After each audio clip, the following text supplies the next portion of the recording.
এসে দেখে যে তার সেই প্রিয়জনটি অন্য একজনের সাথে একই বিছানায় শুয়ে আছে, তখন তার কেমন লাগে?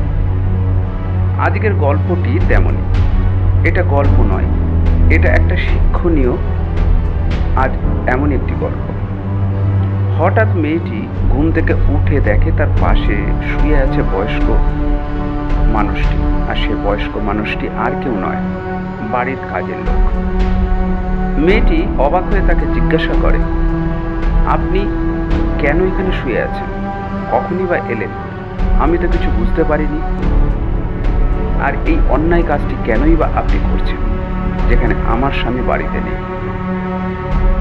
বাড়ির ওই কাজের লোকটি মেয়েটিকে বলে, ম্যাডাম, আপনি আমাকে এখন দোষ দিচ্ছেন কেন?